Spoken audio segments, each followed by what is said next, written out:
Brasil nunca foi um país fácil.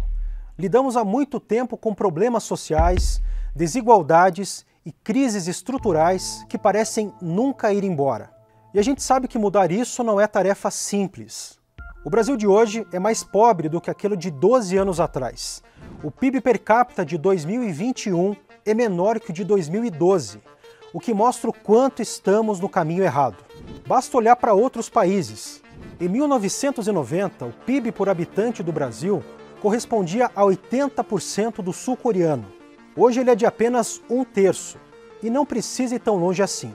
30 anos atrás, esse número era 1,5 vezes maior que o do Chile. Hoje ele corresponde só a 59% ao dos nossos vizinhos. Com isso, fica fácil entender por que tanta gente quer deixar o Brasil. Em apenas 2 anos, 625 mil pessoas foram embora. Ao todo, já são mais de 4 milhões de brasileiros que trocaram o país por outra pátria. Um aumento de 35% em uma década. E é um grande vilão por trás de toda essa situação. Um Estado brasileiro que é um enorme mastodonte infectado por instabilidade política, corrupção e leis confusas e mutantes. Um ser que vive de altos impostos, intervém na vida das pessoas, empresas e que, em troca, oferece serviços de baixa qualidade.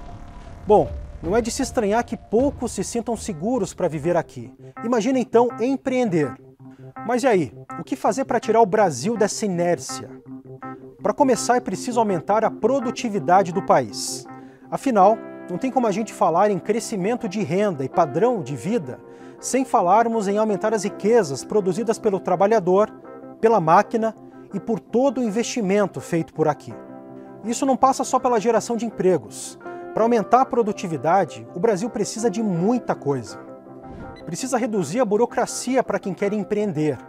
Precisa ampliar o investimento em infraestrutura e privatizar suas estatais. Precisa também se abrir comercialmente, mirando acordos com novos países e blocos para reduzir tarifas de importação. Do lado do governo, a reforma administrativa precisa sair do papel para tornar a máquina pública eficiente. Precisa também de uma reforma tributária para simplificar pagamentos de impostos e reduzir a carga de tributos. Só que nada disso funciona sem o básico, uma aposta firme na educação. Parece clichê, mas é somente com o aumento da escolaridade dos nossos jovens é que podemos encarar os desafios do amanhã. Se a situação já parecia ruim para nós, numa economia analógica, pense como vai ficar ainda mais difícil na velocidade do digital. Não há tempo a perder. Buscar esse Brasil do futuro é algo que exige visão e disposição. E o que é mais importante, a noção de que esse é um caminho que nós, enquanto país, precisamos percorrer juntos. Agora, importante, nenhuma mudança faz sentido sem a democracia. E defendê-la é algo fundamental para o futuro que queremos. Mais do que isso, é um valor inegociável para nós. Mesmo com seus problemas, a democracia ainda é o melhor regime que temos. É o único que permite que as pessoas possam colocar em prática todo o seu potencial e sejam autoras de suas próprias histórias. Por isso é preciso fortalecer nossa cultura democrática.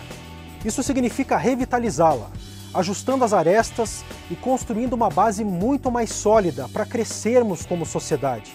Precisamos que os 3 poderes voltem a funcionar em harmonia e de forma independente, sem ações ou palavras que gerem atritos.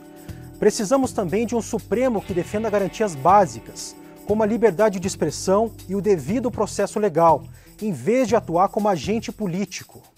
Precisamos ainda de um Brasil que recupere o espírito do bom combate à corrupção, pois é a certeza de que o mal vai ser punido que nos faz seguir acreditando na democracia e no que ela tem a nos oferecer.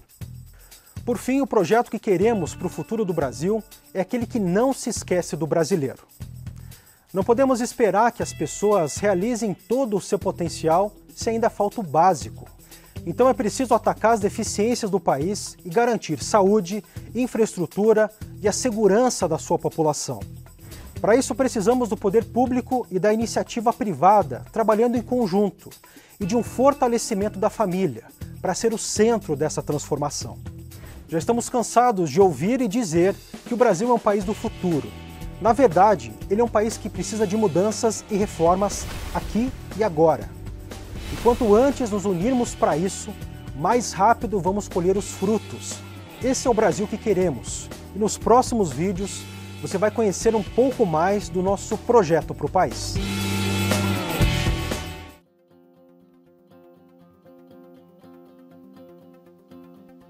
Pensar o Brasil que queremos é pensar no desenvolvimento de uma infraestrutura que nos faça crescer de forma duradoura.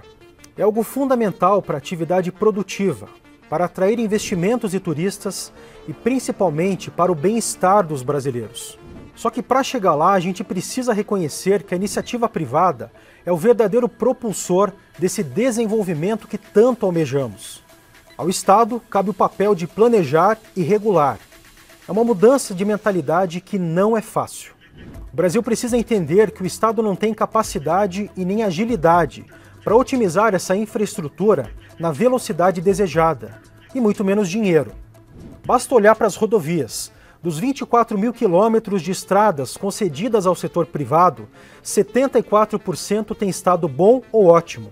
Já nos 85 mil quilômetros sobre os cuidados à gestão pública, essa percepção atinge só 28%. A dependência estatal sempre foi um problema no país.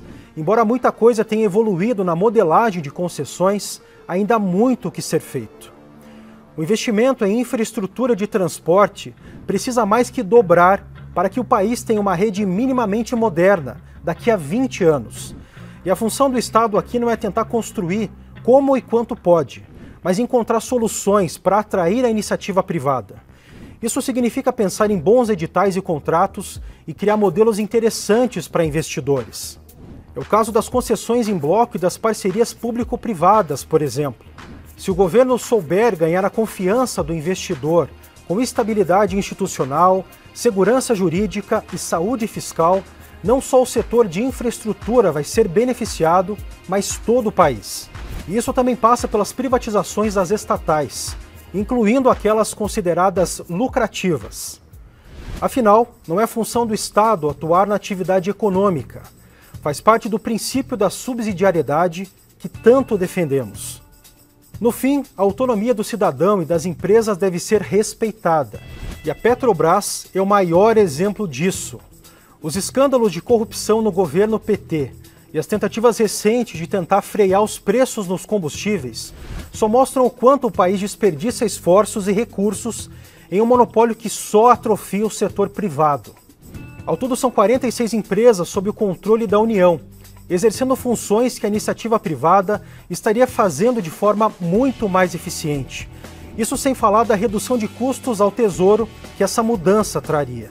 Na prática, teríamos serviços muito melhores e dinheiro público sendo investido onde realmente é preciso, como saúde e segurança. O Brasil que a gente quer é aquele que acredita que o seu cidadão e as suas empresas são capazes de gerir seu crescimento. Esse é o nosso projeto para o futuro. Para conseguir o crescimento que precisa e almeja, o Brasil deve apostar em alguns pilares fundamentais. É somente com inovação, tecnologia e empreendedorismo que o país vai alcançar o avanço de que tanto necessita. E a gente começa com a inovação porque ela é a parte estratégica desse crescimento. É a partir dela que se gera empregos, distribui renda e que o IDH pode crescer. Sem inovação a gente fica estagnado enquanto o resto do mundo segue crescendo. Só que isso é algo que o Brasil ainda precisa evoluir muito.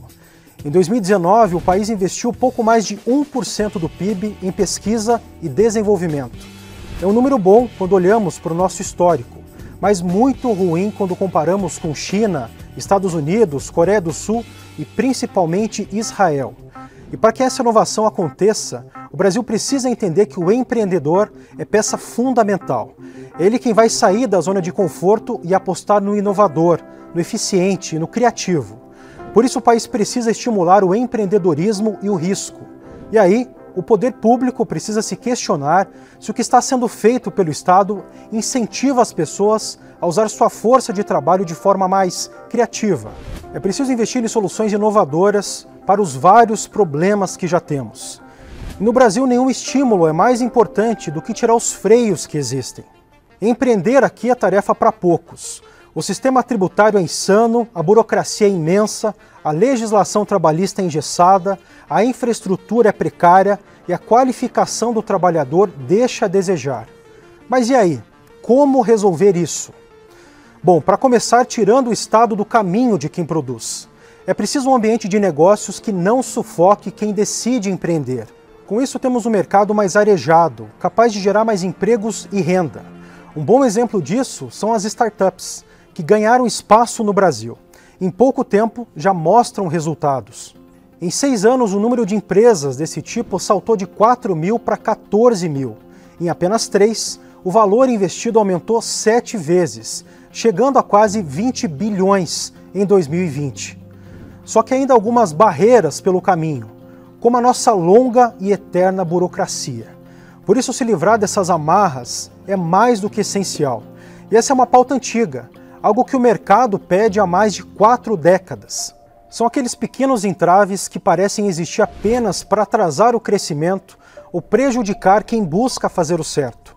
Vai ao cartório, registra a firma, paga a guia no guichê, apresenta a segunda via. Olha, são tantas barreiras que é muito fácil se perder. Tivemos alguns avanços recentes, é bem verdade. O tempo médio para abrir uma empresa no país caiu quase 70% nos últimos anos. Em 2019 era preciso mais de 5 dias para isso. Hoje o tempo médio é de apenas 1 dia. Só que muitos desses freios ainda continuam e soluções simples já ajudariam a dar mais agilidade a quem quer empreender. Bastaria, por exemplo, oferecer uma forma ao cidadão não precisar da mesma informação em vários lugares, ou então definir prazos de atendimento para todos os órgãos públicos, ou um jeito de resolver tudo de forma online. Mais simples ainda, adotar meios de pagamento digitais em que não seja preciso ir a um guichê pagar um boleto ao poder público em pleno 2022. E, acima de tudo, uma forma tributária para reduzir toda essa burocracia. Porque, além da própria estrutura dos impostos do país, as obrigações do contribuinte também precisam ser simplificadas. Só para você ter uma ideia, desde 88 foram mais de 443 mil normas fiscais editadas por cidades, estados e o próprio governo federal. Uma média de 53 por dia útil em 34 anos. E o pior, uma mudança em cima da outra, o que cria uma bagunça quase impossível de acompanhar e de entender. Por isso, uma simplificação já liberaria tempo, dinheiro e recursos humanos das empresas. E o próprio Estado também se beneficiaria, podendo se concentrar naquilo que é mais importante, como crescer, por exemplo. O Brasil que a gente quer é aquele que abre caminho para que o seu cidadão empreenda, inove e guie o crescimento. Esse é o nosso projeto para o futuro. O emprego é uma questão que há tempos precisa ser resolvida no Brasil. Embora o mercado de trabalho tenha se recuperado relativamente rápido da catástrofe da pandemia, os números ainda estão longe de serem os ideais. A taxa de desocupação atual, próxima dos 10%, ainda é muito superior àquela registrada há pouco menos de 10 anos. E derrubar esse índice é um dos principais desafios do próximo governo. Para isso, o país precisa buscar o chamado pleno emprego, ou seja, quando a demanda está tão aquecida que o mercado absorve rapidamente quem busca ocupação. Para chegar lá, o Brasil precisa principalmente aumentar sua produtividade. Só assim a gente vai conseguir esse mercado pujante em crescimento. Mas não é tarefa fácil chegar lá. Para você ter uma ideia, antes da pandemia, um trabalhador brasileiro levava 4 vezes mais tempo para produzir a mesma riqueza gerada por um americano. Isso antes da pandemia. Então, imagine só agora. E as razões para isso não são novas e nem desconhecidas. Barreiras à competição, proteção a empresas ineficientes, sistema tributário complexo, insegurança jurídica, burocracia para empreender, baixa qualidade de ensino. Não faltam porquês nessa história. E resolver esse cenário não é da noite para o dia. O novo governo precisa de medidas de curto prazo e também coragem para adotar soluções que vão dar frutos só lá na frente, a começar pelas medidas mais imediatas. Um primeiro caminho seria justamente elaborar políticas ativas de intermediação e qualificação profissional. A ideia é simples: aperfeiçoar rapidamente a empregabilidade dos trabalhadores. Mas como? Bem, aprimorar o Cine seria um bom começo. Uma proposta da Fundação Getúlio Vargas elenca alguns pontos que já ajudariam nesse processo, como a simples otimização no funcionamento das plataformas digitais. Como algumas soluções tecnológicas, como a machine learning, já seria possível agilizar a recolocação de profissionais no mercado, além de intermediar treinamento e qualificação. Já na política econômica, o caminho para o pleno emprego passa pela desoneração da folha de pagamento. Essa sempre foi uma barreira para a formalização. Afinal, o que se discute é uma forma de aliviar o custo das empresas por cada funcionário contratado. E a lógica é simples. Quanto menos se paga, mais se contrata. E se pensar em uma desoneração completa é ambicioso demais, a gente pode começar por outras medidas mais palpáveis. Exemplo disso foi a redução do custo de contratação dos jovens trabalhadores, algo que o presidente Bolsonaro tentou fazer com a carteira verde-amarela. A proposta chegou a ser aprovada pela Câmara, mas não avançou no Senado. Para que a taxa de desemprego caia aos níveis que precisamos, é indispensável encarar que mudanças assim precisam ser feitas. Baratear a contratação é abrir as portas do emprego, da experiência profissional e da superação da pobreza. E é claro, o Brasil precisa elevar a qualidade do ensino. Os indicadores de aprendizado estacionaram e a realidade que temos é de jovens que saem da escola despreparados para o mercado e até para entrar num curso profissionalizante. Uma boa forma de ver o quanto isso é importante é comparar o Brasil com países que apostaram na educação, como a Coreia do Sul. Em 1960, o trabalhador brasileiro era 65% mais produtivo que um sul-coreano.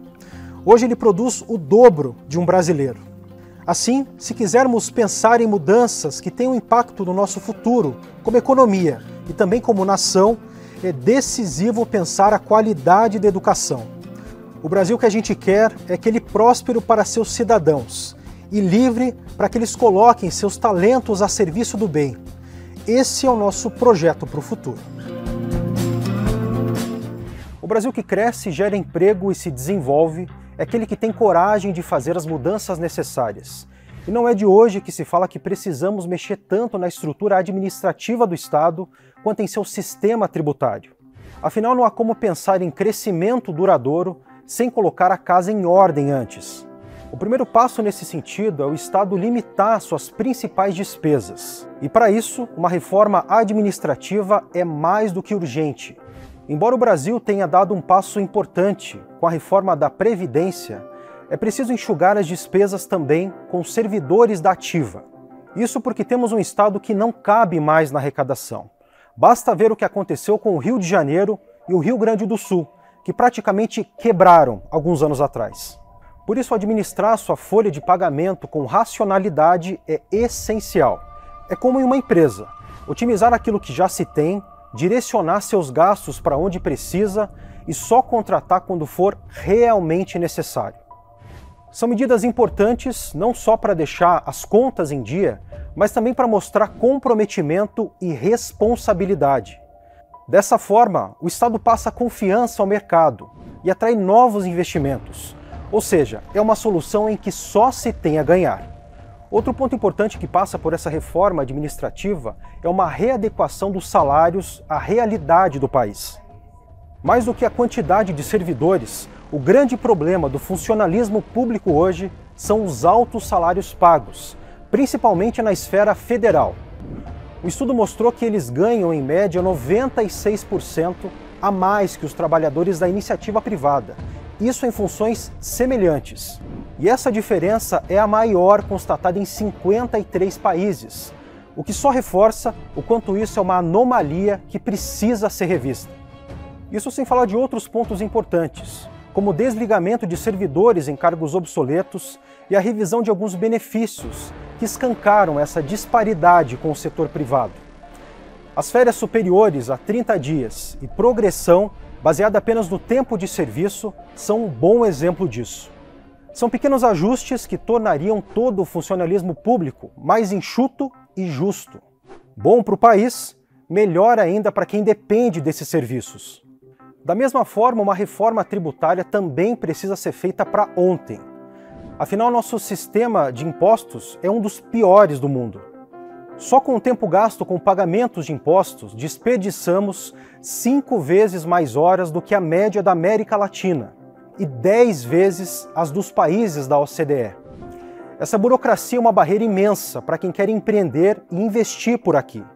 Assim perde-se tempo, dinheiro e oportunidades. Mexer nisso seria permitir que todos esses esforços se voltassem para o crescimento. É por isso que a OCDE exige que o Brasil simplifique seus mecanismos de tributação para poder fazer parte da organização.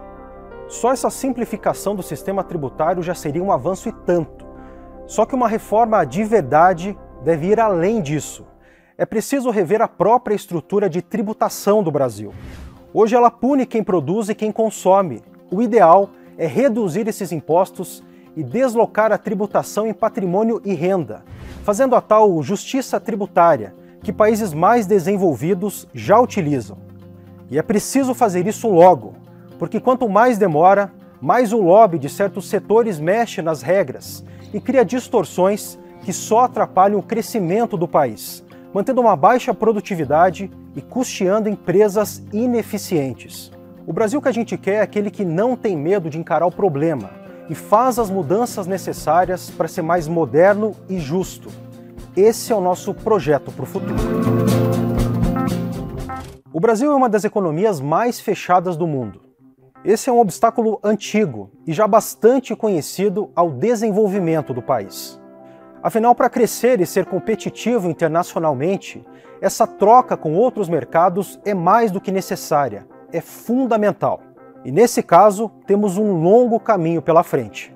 Em 2020, a soma de importações e exportações do Brasil foi o equivalente a 32% do PIB. Parece muito, pois saiba que essa é a 13ª mais baixa de todo o planeta.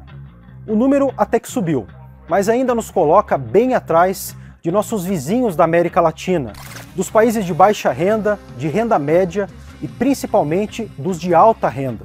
E por que pensar nessa abertura comercial é tão importante?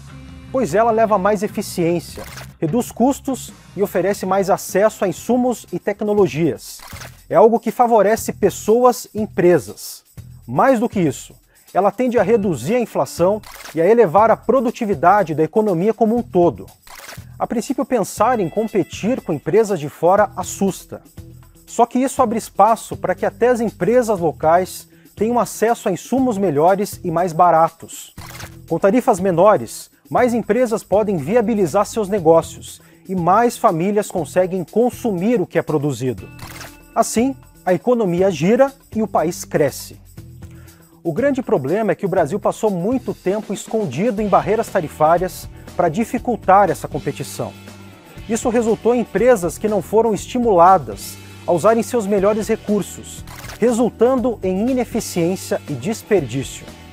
Assim, temos preços altos que prejudicam o consumidor e desestimulam a exportação. Em outras palavras, fomos obrigados a nos acostumar com a mediocridade. Ao longo dos últimos anos, tivemos alguns avanços, como os acordos com países como o Canadá e Coreia do Sul. Tivemos também o acordo entre Mercosul e União Europeia, que ainda está pendente, mas é preciso muito mais. Para a gente avançar de verdade, o Brasil precisa primeiro botar a casa em ordem. Isso passa pelas tão comentadas reformas, principalmente a tributária. A melhor forma de estimular a indústria nacional não é enchendo o importado de taxas e impostos, mas fomentando um mercado que seja realmente competitivo. Para isso é preciso seguir com a desburocratização dos negócios, avançar na redução de tarifas e trabalhar em novos acordos comerciais. Um Brasil que cresce e prospera é aquele competitivo em todo o mundo, e não aquele que se esconde atrás de 1000 impostos. Esse é o nosso projeto para o futuro.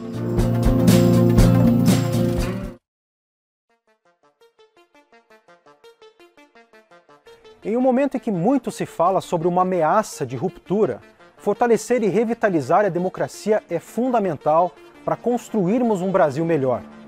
Isso é algo que passa por todas as esferas, do legislativo ao judiciário, passando pelos próprios cidadãos. Um primeiro passo para isso seria termos uma reforma política de verdade. Temos um modelo de eleições de legisladores com graves distorções que não consegue ser eficaz, na hora de representar sua população. Atualmente, o modelo proporcional cria fenômenos como o dos puxadores de voto. São aqueles candidatos celebridades que estão ali só para trazer de carona outros nomes menos votados. É o efeito pior que tá não fica, que a gente tanto conhece e que só favorece os caciques políticos. Uma solução efetiva para isso seria uma reforma que adotasse o voto distrital misto. Assim, o estado ou município seria dividido em distritos e somente um candidato de cada partido disputaria em cada uma dessas áreas. Ao mesmo tempo, uma outra parcela do legislativo seria eleita no sistema proporcional já usado, o que garantiria a representação de grupos geograficamente mais diluídos. Essa mudança permitiria que os eleitores de cada distrito se aproximassem dos parlamentares que o representam, ao mesmo tempo em que contemplaria grupos geograficamente dispersos. Não seria a solução definitiva para os problemas de representatividade de gastos, mas já seria o bastante para corrigir parte das distorções que temos hoje. Já no campo do judiciário, é preciso de novas indicações ao STF, que lembrem a real função da Corte e do seu papel na democracia, a de defensora da Constituição. Isso significa não querer assumir um protagonismo político que não lhe pertence. Nos últimos anos, o STF tomou indevidamente o poder de legislar sobre assuntos como a união afetiva, o aborto de anencéfalos e a criminalização da homofobia. Isso sem falar de decisões controversas em relação à Operação Lava Jato, por exemplo, que beneficiaram criminosos. Essa democracia mais forte que a gente quer passa por um Supremo que não se rende ao ativismo judicial e nem a essa politização que vemos nos últimos anos. A Corte precisa se ater ao seu verdadeiro papel de guardiã da Constituição e não redatora. O que a gente quer é a defesa de valores fundamentais e rigor no julgamento de corruptos. E por falar em corrupção, esse é um ponto importante do Brasil que queremos e que passa diretamente por nós, cidadãos. É preciso que sejamos mais uma vez intolerantes com a corrupção e com os corruptos. Nos últimos anos, vimos o legado da Operação Lava Jato ser destruído, criminosos virarem vítimas e procuradores e juízes serem criminalizados. Mais do que isso, vimos a opinião pública passar pano para a corrupção, sob o pretexto de derrotar esse ou aquele adversário. As eleições de 2022 serão um teste de memória para o brasileiro, que precisa mais uma vez dar uma resposta nas urnas de que uma mudança é necessária. É preciso mostrar que a luta contra a corrupção pode vir de baixo para cima. Um Brasil preocupado em revitalizar e fortalecer sua democracia é aquele que defende seus valores fundamentais. Esse é o nosso projeto para o futuro. Nós podemos falar de várias mudanças que queremos para o Brasil, mas nenhuma delas faz sentido sem a democracia. Defendê-la é algo fundamental e um valor inegociável para nós. É somente por meio de uma democracia sólida que a sociedade pode crescer em todos os outros aspectos. Ela é o único sistema que permite que as pessoas possam colocar em prática todo o seu potencial. Isso depende da garantia de uma série de liberdades e direitos. Assim, para que a gente possa alcançar esse Brasil que tanto almeja, é indispensável um fortalecimento de sua cultura democrática. Isso passa por algumas questões. Primeiro, é preciso entender que só eleições periódicas ou a independência dos poderes não é o suficiente. É necessário que a sociedade compreenda e se convença da importância disso tudo. A democracia tem como base o valor inestimável de cada vida. Além disso, ela reconhece que certos direitos são inalienáveis, como a dignidade humana e a própria liberdade de expressão. E não se pode aceitar que eles sejam violados ou restringidos, não importa o quão nobre pareça ser a causa. Isso passa também pela sua relativização. Uma cultura democrática forte não pode abrir mão de suas liberdades individuais e nem dispensa sua ordem institucional, em nome de bandeiras políticas ou pelo medo que um grupo adversário ganhe espaço na sociedade. A democracia que acreditamos e defendemos é aquela assentada em convicções básicas, que nos unem mesmo nas diferenças e que coloca o bem comum acima das conveniências individuais. Isso não depende apenas de políticos e agentes públicos, mas de todos nós. E é ao entender o valor disso tudo que somos levados ao segundo ponto. O fortalecimento da nossa cultura democrática passa pelo respeito aos papéis institucionais de cada poder. Isso é fundamental, porque essa separação entre os poderes nunca foi tão atacada quanto agora. Foram insinuações sobre golpes de Estado, dúvidas infundadas sobre o processo democrático e até um judiciário que invade competências do Executivo e do Legislativo. Isso sem falar de medidas e decisões que atentam contra os direitos básicos da democracia. Assim, para corrigir os rumos e resgatar essa harmonia perdida, não basta só a resposta das urnas. É preciso que os membros dessas esferas do poder público reconheçam os limites de seus cargos e saibam voltar atrás quando houver excessos. É preciso que tenham humildade para aceitar seus erros em prol justamente do bem coletivo. Por fim, uma cultura democrática forte é aquela que entende e defende o valor da liberdade de expressão. Esse é um dilema que o Brasil ainda precisa resolver. E a solução deve partir de várias esferas. Do judiciário, que precisa dar exemplo de zelo por essa garantia básica. Do executivo e legislativo, que precisam encontrar saídas para os problemas modernos, mas sem cair na armadilha do cerceamento. Da imprensa, que deve resgatar seu papel de vigilância contra a censura. E do próprio cidadão, de não ceder ao impulso de querer excluir as vozes daqueles com quem não concorda. E esse é um desafio ainda maior na era das redes sociais, e que depende desse trabalho em conjunto entre poder público e sociedade para ser ultrapassado. Para isso precisamos colocar a bola de volta no chão, deixar as animosidades de lado, lembrar quais são os valores que realmente norteiam o que queremos do país. A democracia é o nosso bem mais precioso. E é em tempos assim, em que ela é ameaçada ou questionada, que devemos reforçar sua importância. O Brasil que a gente quer é aquele que se orgulha e defende a democracia que conquistou. Esse é o nosso projeto para o futuro.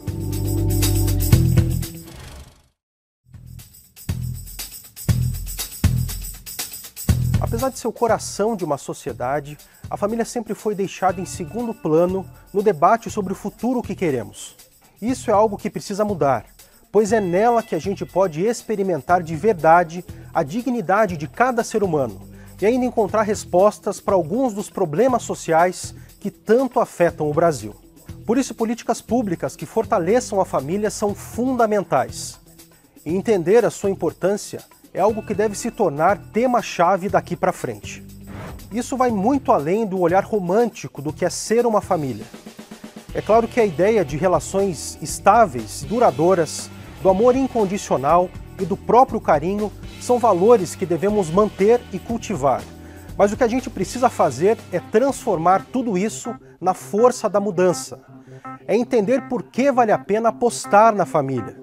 Diversos estudos já mostram uma relação entre vínculos familiares saudáveis e o menor risco de que jovens se envolvam com drogas ou práticas criminosas. E são atitudes simples que ajudam nesse sentido. Pais que se interessam pela educação dos filhos ou que estão próximos em seu crescimento já ajudam a mantê-los longe de índices negativos como de violência ou adicção. São pesquisas que mostram aquilo que pais e mães já sabem há tanto tempo. O que acontece no ambiente familiar impacta o mundo à sua volta. É claro que não estamos falando de um determinismo direto, mas a relação existe. A família influencia para o bem ou para o mal os rumos de uma sociedade. Por isso é que o papel da família não pode ser negligenciado e muito menos deturpado por ideologias que tentam subverter seu conceito ou função. A defesa da família é algo que está na Constituição. Então, dar o devido valor é o ponto de partida para as mudanças sociais que queremos e precisamos. Isso começa por questões óbvias, como emprego e renda. Trabalho e salários justos são o básico para uma família se sustentar e, assim, crescer forte. E não é qualquer emprego, mas aquele que oferece boas condições para mães e pais, principalmente em termos de estabilidade. O mercado informal não pode ser regra, como já acontece no Brasil. Hoje são mais de 40% dos brasileiros que não trabalham com carteira assinada. E para quem precisa sustentar uma casa, essa insegurança é uma ameaça constante. O mesmo acontece com as mães. Uma pesquisa recente mostrou que uma mulher que acabou de voltar da sua licença maternidade tem 10% mais chances de ser demitida sem justa causa do que a média geral. Isso faz com que as pessoas passem a ver o filho como um problema, um elemento de instabilidade na carreira das mães. Isso não pode acontecer. Por isso, o debate sobre o fortalecimento da família tem que passar também por políticas públicas que mudem essa mentalidade. Exemplo disso seria um programa de incentivo fiscal para empresas que mantenham mães entre seus funcionários. Outra saída seria incentivar que empresas maiores instalassem creches dentro do ambiente profissional. É uma solução simples que ajudaria nessa integração de mães ao mercado de trabalho. Nessa mesma linha, não podemos esquecer daqueles velhos problemas que se arrastam no Brasil há gerações. Saúde, segurança, saneamento e a própria pobreza são questões que precisam ser enfrentadas. Afinal, não há como as pessoas e suas famílias se desenvolverem se não há condições básicas para isso. Assim, esperamos que o Estado haja mapeando cada uma dessas deficiências, para que a iniciativa privada e a própria sociedade sejam protagonistas na busca e na execução de soluções. São medidas que dificilmente alguém seria contra, mas que não são discutidas porque a família não está no centro do debate público. Por isso, a mudança deve começar dando devido valor a esse fortalecimento e entender o quanto o Brasil tem a ganhar ao defender esse núcleo tão poderoso. O Brasil que a gente quer é aquele que entende que toda transformação parte e passa pela família. Esse é o nosso projeto para o futuro.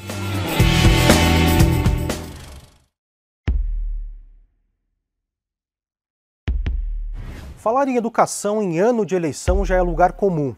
Mas a verdade é que esse é um ponto que precisa de muito mais que promessas vazias. O que o Brasil precisa de verdade é dar a devida atenção e prioridade aos estudantes e ao que é ensinado. Afinal, estamos no meio de uma revolução tecnológica. E como nos aproveitar disso quando as novas gerações não dominam nem o básico do nosso idioma? Isso é fundamental porque uma educação deficiente não prejudica só o aproveitamento de novas tecnologias. Esse é um problema que impede que o brasileiro exerça tarefas básicas. Isso puxa para baixo a produtividade do país como um todo.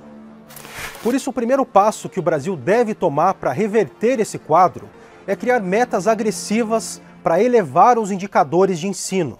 Basta ver o resultado que o país vem apresentando em provas internacionais, como o PISA. De 79 nações avaliadas, o Brasil ocupa a posição 65 em ciências e 71 em matemática. É uma situação muito ruim. E olha que investimento não falta. Segundo o Banco Mundial, o valor investido pelo país nos últimos 20 anos era o suficiente para colocar a nossa educação bem acima da média global. Então, o que houve de errado? A gente sabe que há um grande problema de gestão desse dinheiro, mas falta também estabelecer metas para que os resultados comecem a aparecer. E isso é algo urgente a ser feito. O primeiro passo está na alfabetização. Mais do que a criança estar na escola, é preciso aprender. Em 2018, quase um terço da população brasileira era de analfabetos funcionais. E esse é um número preocupante, pois mostra que as pessoas saem da escola sem saber o básico. Assim, é fundamental que os instrumentos de avaliação do MEC sejam levados a sério. Não basta apenas prometer sistemas de avaliação e nunca tirar isso do papel. É preciso estar constantemente verificando se o aluno absorveu o que é ensinado em sala de aula e garantir que ele aprenda de verdade. E a própria qualidade dessas avaliações tem que mudar. O Brasil deve encarar objetivos menos modestos, ou seja, ser mais ambicioso e ir atrás desses resultados. A educação tem que ser nivelada por cima e não para baixo. Além disso, é urgente uma revisão nos currículos para torná-los mais simples e objetivos. É uma fórmula que já foi testada aqui e deu certo. A cidade de Sobral, no Ceará, mais do que dobrou sua nota no IDEB, seguindo essa fórmula não tão complicada assim. Só que o ensino básico não é a única fragilidade da educação brasileira. O ensino superior também precisa ser revisto, a começar por uma exigência de resultados concretos. Temos uma pesquisa científica abundante, mas de baixa qualidade. Somos o 14º país que mais produz artigos científicos. Só que ficamos na 60ª posição quando o assunto é citação. É um resultado que nos deixa atrás de países como Venezuela, Camarões e Senegal. Então é preciso que a nossa educação superior exija mais repercussão dos estudos acadêmicos e também impactos concretos dessas pesquisas na sociedade. Isso tudo passa pelo que queremos e esperamos da formação superior no Brasil. Os estudos e as pesquisas que vêm das universidades devem servir à sociedade e ajudá-la a crescer. Mas o que vemos é um ambiente acadêmico isolado do brasileiro e com forte viés ideológico. Da mesma maneira, o ensino superior passou também a ser visto apenas como uma forma de obter um diploma que é exigido pelo mercado e não pelo que a academia tem a oferecer. Assim, o Brasil precisa lembrar que a universidade é muito mais do que isso. A sua função é produzir conhecimento e devolver isso à sociedade para que possamos crescer. Ao mesmo tempo, precisamos de uma dedicação maior do Estado à educação técnica. No Brasil, só 8% dos estudantes recebem esse tipo de formação. Na União Europeia, esse número é de 48%. A vantagem desse tipo de formação é a rapidez de inserção no mercado. E para o Brasil, isso é fundamental, pois vai refletir no velho gargalo do desemprego entre os jovens. Por fim, não podemos esquecer de uma educação que dê ênfase aos valores cidadãos.